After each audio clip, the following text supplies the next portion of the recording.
ভয় বিহ্বল মনুষ্যগণ বন পর্বত উদ্যান বৃক্ষ শৈত্যের মধ্যে আশ্রয় গ্রহণ করে, কিন্তু এই সকল শরণ নিরাপদ নহে।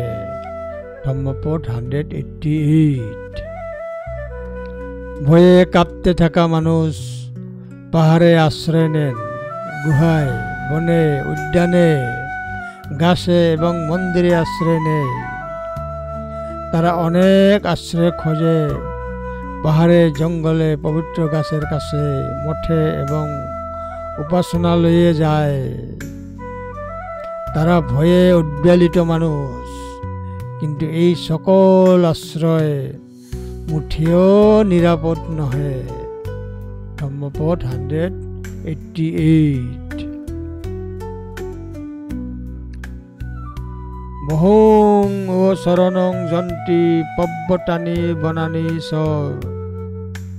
আরম রুক্ষ সত্যানি মনুষ্য ভয় জিত্তা। বহুং ও শরণং যন্তি পব্বতানি বনানি স আরম রুক্ষ সত্যানি মনুষ্য ভয়ত জিত্তা। ধম্মপদ 188।